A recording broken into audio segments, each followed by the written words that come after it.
एक बार की बात है, एक लड़का था। उसका नाम सबल था, जो नगर में रहता था। वह अपने जीवन से बहुत निराश था। उनकी निराशा का कारण यह था कि वह अब तक अपने जीवन में कुछ नहीं कर रहा था। उसके माता पिता उसे ताने मारते थे कि आपके सभी मित्र कुछ न कुछ कर रहे हैं, लेकिन आप अभी भी घर बैठे हैं। दोस्तों के बीच भी अक्सर उनका मजाक उड़ाया जाता था। वह कहीं जाता तो लोग उससे पूछते कि आप क्या कर रहे हैं। उसे यह बताने में भी शर्म आ रही थी। वह कुछ नहीं कर रहा था। धीरे धीरे उसने रिश्तेदारों से मिलना जुलना कम कर दिया और लोगों से मिलना भी बंद कर दिया। वह ज्यादातर समय घर पर ही रहता है। वह अकेला रोता है और भगवान को कोसता है और अपनी किस्मत को दोष देता है। अब उसे अपना जीवन बोझ लगने लगा था। कभी कभी वह सोचता कि कब वह कुछ करने के योग्य बनेगा, और फिर वह सोचता कि जिंदा रहने से अच्छा मर जाना है। एक दिन वह अपने नगर की एक गली से गुजर रहा था।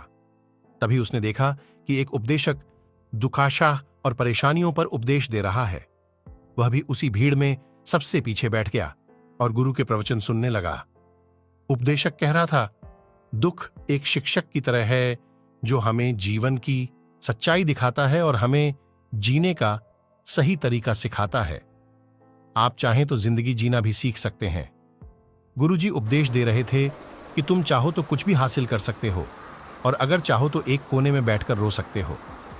इन सभी बातों को सबल ध्यान से सुन रहा था, लेकिन शिक्षक की यह बातें पसंद नहीं आई।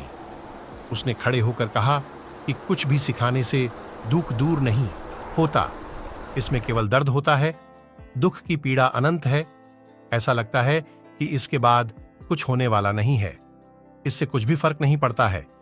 इसके सामने तो मौत भी छोटी लगती है। उपदेशक ने कहा, फिर तुम्हारा दुख क्या है? सबल ने उसके सामने अपनी सारी व्यथा सुनाई और पूछा, मेरे दुख का कोई उपाय है तुम्हारे पास?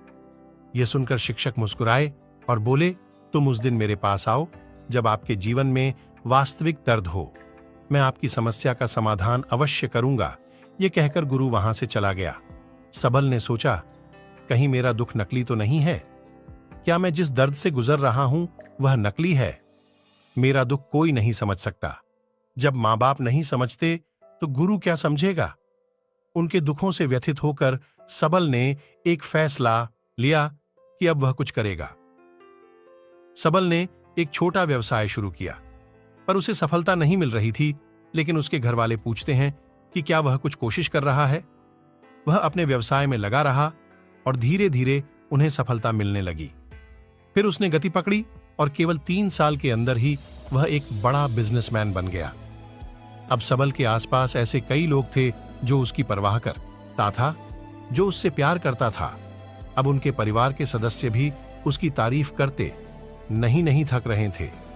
दिन ब दिन उसके मित्रों की संख्या बढ़ती जा रही थी। अब वह अपनी जिंदगी से बहुत खुश था। उनके कुछ दोस्तों ने उन्हें सलाह दी कि जब आप एक बड़ा बिजनेसमैन बनकर बहुत खुश हैं, तो सोचिए आपको कितनी खुशी होगी अगर आप इस शहर और इस राज्य के सबसे बड़े बिजनेसमैन बन जाते हैं। कितने लोग आपसे जुड़ना चाहेंगे, आपकी कितनी बड़ी ख्याति होगी, और स्वयं राजा भी आपसे दोस्ती करना चाहेंगे और जरूरत पड़ने पर ही आपसे पैसे उधार लेंगे। दोस्तों की यह बात सबल के मन में घर कर गई। अब वह और पैसे कमाने की कोशिश करने लगा, लेकिन उसे यह सब बहुत ही जल्दी चाहिए था। वह समय बर्बाद नहीं करना चाहता था। उनका अधिकांश समय इन चीजों को प्राप्त करने में गलाने लगा। इसलिए वह ऐसे काम करने लगा जो सही नहीं था। उसने बड़ा उधार लेना शुरू कर दिया। उसके दोस्तों से पैसे की मात्रा और अधिक मुनाफा कमाने के लालच में वह अपने माल में मिलावट करने लगा। उसने अन्य व्यापारियों के खिलाफ भी साजिश रची और उन्हें डराया धमकाया। जैसा उसके दोस्त कहते थे वैसा ही करता था। वह इन तरीकों से ज्यादा पैसा कमा रहा था, पर अब उसके जीवन में पहले जैसा चैन न था। उनके मन की शांति गायब हो गई थी और वह रात को सो नहीं पाता था। वह हंगामे में रहता था। वह सब कुछ पाकर भी उन्हें किसी चीज में सुख नहीं मिल रहा था। एक दिन सबल अपनी गाड़ी में कहीं जा रहा था। तभी रास्ते में उन्हें उपदेशक का आश्रम दिखाई दिया। वह रुका और गुरु के पास जाकर बोला, संत, आपने मुझे मेरे पास आने के लिए कहा था जब मेरे जीवन में सच्चा दुख आता है। अब मैं बहुत दुखी हूं कि मेरी नींद हराम हो गई है, मुझे कहीं भी शांति नहीं मिल रही है। इस प्रकार सबल ने अपनी सारी समस्याएं गुरु को बता दी।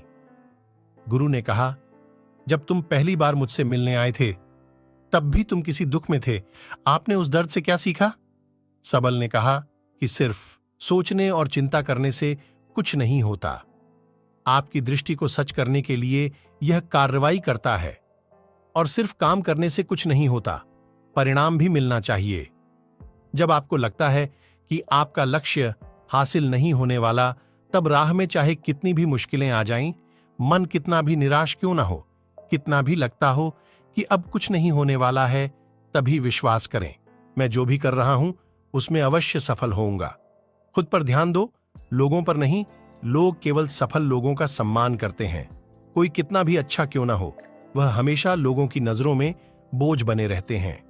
यह सब सुनकर उपदेशक मुस्कुराया और बोला, जब आपके पास है तो यह वास्तविक दुख नहीं है। अपने जीवन में वास्तविक दुख आए तब मेरे पास आओ, मैं उसे ठीक कर दूंगा। सबल ने जाते समय साधु को सोने के सिक्कों से भरा घड़ा भेंट किया। घड़े को देखकर गुरु ने कहा कि यह मेरे किसी काम का नहीं है, उस पेड़ के नीचे गड्ढा खोदकर गाड़ दो। सबल ने घड़े को पेड़ के नीचे दबा दिया, जैसा कि गुरु ने बताया, और वहां से चला गया।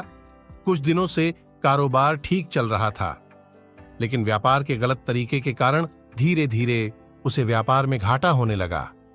उसकी सारी दौलत धीरे धीरे खत्म होने लगी, और एक दिन ऐसा भी आया जब उसके पास कुछ भी नहीं बचा और उस पर कर्ज का बोझ चढ़ गया था। परंतु वह निश्चिंत था, क्योंकि उसने अपना सारा कर्ज अपने दोस्तों से लिया था। उसने सोचा कि उसके दोस्त बुरे वक्त में उनके साथ खड़े रहेंगे, लेकिन ऐसा कुछ नहीं हुआ। जैसे ही बुरा वक्त आया, दोस्त पहले उससे कर्ज मांगने लगे। अगर उसने कर्ज नहीं लौटाया, उन्होंने उसे जान से मारने की धमकी भी दी। उनके सभी शुभचिंतक और प्रियजन उससे दूर हो गए। उसके दोस्त जो उसके साथ मस्ती किया करते थे, अब उससे दूर भाग रहे थे। उसका परिवार उसकी गलतियां और कमियां गिनने लगा। उनकी सारी संपत्ति नीलाम कर दी गई और उसके पास कुछ भी न बचा। जब उसने अपने पिता से मदद मांगी, पिता ने कहा कि मेरे पास थोड़ी सी संपत्ति है, मैं तुम्हारी मां को क्या कहूंगा? अगर मैं तुम्हें दे दूं, यह संपत्ति हमारा अंतिम उपाय है। सबल के मन में गहरा दुख छा गया। उसके आसपास कोई नहीं था जो उनके दुख को समझ सके, जो उसे संभाल सके। जनता के इस विश्वासघात के कारण वह अंदर से टूट चुका था। वह सोचने लगा कि अब जीने का क्या मतलब है, अब मौत ही मेरा सहारा है। वह आत्महत्या करने के लिए पहाड़ी पर जा रहा था। तब से उसे याद आया कि उस शिक्षक ने उससे कहा था, मेरे पास आओ जब तुम्हारे जीवन में वास्तविक दुख हो। सबल गुरु के पास गया और अपनी सारी व्यथा सुनाई, आंखों में आंसू लिए। उसने कहा, हे गुरुजी, मेरे दुख का निवारण कीजिए। गुरु ने कहा, जब जीवन में असली दुख होता है तब मेरे पास आ जाना, मैं इसे जरूर ठीक करूंगा। सबल ने कहा कि ये क्या हो रहा है, मेरी जिंदगी में अभी दुख नहीं है, तो आखिर असली दुख क्या है? गुरुजी ने सबसे कहा कि पहले आप मुझे बताओ, आपने अपने दुख से क्या सीखा? सबल ने कहा कि मैंने वह सीखा, जो लोग हमारे जीवन में आते हैं वह हमारी सफलता और प्रगति के कारण वो हमें धोखा जरूर देंगे, क्योंकि बुरे समय में वे हमारे साथ नहीं खड़े होंगे। वे अच्छे समय में ही हमारा फायदा उठाएंगे और बुरे समय में हमें छोड़ देंगे। उन लोगों पर ही भरोसा करें जो हमारे बुरे समय में हमारे साथ खड़े रहते हैं। लेकिन ऐसे लोग बहुत कम होते हैं, लेकिन जिनके पास है उन्हें उनकी सराहना करनी चाहिए, उनका अपमान नहीं करना चाहिए। मैंने कभी भी किसी के खिलाफ साजिश नहीं रखना चाहिए। अपना काम ईमानदारी और धैर्य से करें और कभी लालची मत बनो। अपने सारे दुख दर्द और अनुभव बयां करने के बाद सबल गुरुजी के सामने आंखों में आंसू लिए बैठ गया। कुछ देर बाद साधु उठे और पेड़ के नीचे एक गड्ढा खोदा और घड़ा निकाल लिया, जो सोने के सिक्कों से भरा हुआ था। उसने सबल को देकर कहा, मेरे पास आओ जब तुम्हारे जीवन में वास्तविक दुख हो। सबल ने अपने शिक्षक को धन्यवाद दिया और उसे प्रणाम करके चला गया। उस पैसे से उन्होंने एक छोटा सा व्यवसाय शुरू किया। अब वह छोटा व्यापारी बनकर भी खुश हैं। उन्होंने पूरी लगन और ईमानदारी से कारोबार किया। जल्द ही वह अपने शहर का एक बड़ा व्यापारी बन गया। उनका जीवन सुख सुविधाओं से भरा हुआ था। लेकिन कोई कितना भी अच्छा क्यों ना हो, लेकिन जीवन में दुख आता है तो सबल के जीवन में भी दुख आते थे। अपने माता पिता की मृत्यु के रूप में वे दोनों एक ही दिन मर गए। सबल अपने माता पिता से बहुत प्यार करता था, इसलिए उनके निधन से उन्हें गहरा सदमा लगा। वह शवों को ले गया, दोनों को श्मशान घाट ले गया, जहां अंतिम संस्कार किया गया। वहां उसने अपने माता पिता का शव जलता हुआ देखा तो उनका मन बेचैन हो उठा। उसके मन में कई सवाल उठने लगे। वह घर वापस आ गया, इसलिए उसने अपने माता पिता के घर और संपत्ति को देखा, जिसके लिए उनके पिता हमेशा लड़ते रहे, आज जो छूटा पड़ा है। जिन्होंने इसकी देखभाल की, इसके लिए लड़ने वाले इस दुनिया से चले गए। उसके पिता ने जो कुछ कमाया वह सब यहीं रह गया। एक दिन पहले तक उसके पिता मारपीट करते थे किसी के साथ उसकी संपत्ति के लिए। आज वो खुद इस दुनिया से चले गए। उसका मन ऐसे अनेक विचारों के बवंडर में था। वह अंदर से अकेला और डरा हुआ महसूस कर रहा था। वह खाली महसूस कर रहा था। उसे लगा कि कुछ है, वह समझ नहीं सका। इसलिए वह गुरु के पास गया। उसे देखकर गुरुजी ने कहा, क्या जीवन में कोई दुख है? सबल ने कहा, वैसे तो जीवन में कोई दुख नहीं है, सब कुछ अच्छा चल रहा है, लेकिन आज मेरे माता पिता का देहांत हो गया है। मैं इस घटना से बेहद दुखी और परेशान हूं। गुरुजी ने कहा, इसमें दुखी होने की क्या बात है? एक दिन सबके अपनों को मरना है। कोई न कभी जिया है और न कभी रहेगा। एक दिन तुझे भी मरना है। शायद तुम कल ही मर जाओगे, या आप आज भी मर सकते हो। सबल ने कहा, क्या कह रहे हो गुरुजी? मैं भी मर जाऊंगा, लेकिन मैं अभी जवान हूं। गुरु ने कहा कि सब जी रहे हैं इस भ्रम में कि मृत्यु केवल दूसरों को आती है, बड़ों के पास ही आती है। लेकिन जवान और बूढ़े मर जाते हैं, बच्चे मर जाते हैं। मौत का उम्र से कोई लेना देना नहीं है। यह सभी को प्रभावित करता है। मास्टर जी की ये बातें सबल के मन में घर कर गईं और वह चुपचाप चला गया। लेकिन उसका मन अभी भी बेचैन था। वह खाली महसूस कर रहा था। वह सारा दिन अपने बारे में ही सोचता रहा कि वह कौन है, वह इस दुनिया में क्यों आया है, क्या जीवन का लक्ष्य केवल चीजों को खाना और मरना है? ऐसे कई सवाल उसके दिमाग में लगातार उठ रहे थे, लेकिन उन्हें अपने किसी भी सवाल का जवाब नहीं मिल रहा था और उसका दुख दिन ब दिन बढ़ता ही जा रहा था। इसलिए कुछ दिन बाद वह फिर से गुरुजी के पास पहुंचा और बोला, हे स्वामी, मैं बहुत दुखी हूं, क्योंकि मैं यह नहीं जान पा रहा हूं कि मैं कौन हूं और मैं इस दुनिया में क्यों आया। यह सुनकर गुरुजी मुस्कुराए और बोले, आज आपके जीवन में पहली बार सच्चा दुख उत्पन्न हो गया है। यह वास्तव में दुख कहलाने के लायक हैं। हम नहीं जानते कि हम कौन हैं, हम क्यों आए हैं, क्या करें, कैसे करना है। सबल ने अपने गुरु से कहा कि उसकी दुर्दशा दूर करो। गुरु ने कहा कि हम सभी इंसान हैं, जीवन भर संग्रह करते रहते हैं। सबल ने कहा कि सभी इंसान जीवन भर धन, सम्मान, परिवार, प्रतिष्ठा, मित्र, शत्रु आदि जमा करता है।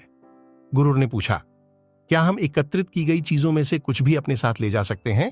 सबल ने कहा, कोई भी इंसान अपने साथ कुछ भी नहीं ले जा सकता, वह सिर्फ अकेला ही जाता है। मेरे माता पिता भी अपने साथ कुछ भी नहीं लेकर गए। सब कुछ, धन संपत्ति, वैभव, सब कुछ यहां पर छोड़कर गए। शिक्षक ने कहा, अब मेरी बात ध्यान से सुनो। इस संसार में हमें जो संग्रह करना चाहिए वह हम नहीं करते। चीजें हमारे सामने होती हैं, लेकिन हम उन्हें देखने की कोशिश नहीं करते। हमें इस दुनिया में जो कुछ भी इकट्ठा करना है वह हम खुद हैं। हमें खुद को जुटाना होगा ताकि जब हम मरें तो हम एकजुट हो सकें और खुद को पहचानने में सक्षम होने के लिए हम अंदर बंटे हुए हैं। हम प्यार, नफरत, गुस्सा, ईर्ष्या में बंटे हुए हैं। क्रूरता, धन, स्थिति, प्रतिष्ठा, सम्मान, पहचान, धर्म, जाति, सैकड़ों हजारों ऐसी चीजों और इच्छाओं में हम विभाजित हैं और टुकड़ों में जीवन जी रहे हैं। इस विभाजन के कारण हमारी चेतना कभी एक नहीं हो सकती। हमारी चेतना शक्ति बिखरी हुई है, इसलिए हमारे पास इतना समय नहीं है, इतनी ऊर्जा नहीं कि हम मुड़ सकते हैं और अपने भीतर देख सकते हैं। वास्तव में धन, सम्मान और सुविधाओं का अभाव लोग इसे दुख समझते हैं और जीवन भर के लिए जो दुख कहकर रोते रहते हैं और समाधान खोजने का प्रयास करते रहते हैं, उन्हें अपना समाधान कभी नहीं मिलेगा।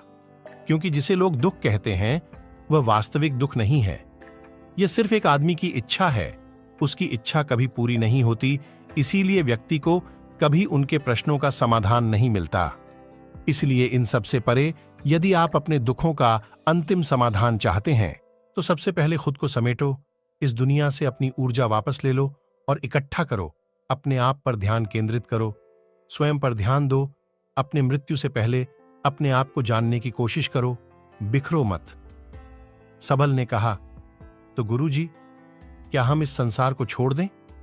हमारी सभी इच्छाओं को मार देना चाहिए? किसी से प्रेम नहीं करना चाहिए, धन संग्रह नहीं करना चाहिए, सम्मान की आशा छोड़ देनी चाहिए? शिक्षक ने कहा कि भावनाओं और इच्छाओं ऐसे बिखरे हुए मनुष्य में से निकल आओ, जैसे कोई पत्थर पहाड़ से गिरे जिस पर पर्वत का कोई वश नहीं है सिवाय देखने के, परेशान होना और कुछ खोना। वैसे ही बिखरे हुए मनुष्य की इच्छाएं बेकाबू और दर्दनाक हैं। उसका अनियंत्रित मन इच्छा करता रहता है और कल्पना करता रहता है और यह दुख देता है। लेकिन जब एक व्यक्ति अपने मन को एकत्र करता है तो वह जो कुछ भी करता है वह उसके नियंत्रण में होता है। फिर उसकी इच्छा से इच्छाएं भी उत्पन्न होती हैं। सबल ने कहा कि आपने मेरे असली दुख का समाधान कर दिया। आपका बहुत बहुत धन्यवाद। अब से मैं खुद को समेटने, खुद को तराशने की कोशिश करूंगा। गुरुजी ने कहा कि मानव शरीर में बहुत ऊर्जा और शक्ति है, लेकिन यह फालतू के कामों में बंटा हुआ है, बेकार की बातों में लगा हुआ है। यह एक बहुत ही शक्तिशाली मशीन की तरह है। एक बच्चे के हाथ में रखा जा रहा है और वह बिना सोचे समझे अपनी शक्ति बर्बाद कर रहा है और बिना किसी नियंत्रण के। इसीलिए इस शक्ति पर ध्यान दें, अपनी चेतना, और इसे इकट्ठा करें। सबल को अपने प्रश्नों का उत्तर मिल गया। उसने अपने गुरु का शुक्रिया अदा किया और चुपचाप चला गया। दोस्तों, उम्मीद है आपको यह कहानी पसंद आई होगी। अगर आपको यह कहानी पसंद आई हो तो अपने दोस्तों और परिवार के साथ जरूर शेयर करें। आपका कीमती समय देने के लिए धन्यवाद। चैनल को सब्सक्राइब और वीडियो को लाइक करना ना भूले। आपका जीवन मंगलमय हो। धन्यवाद।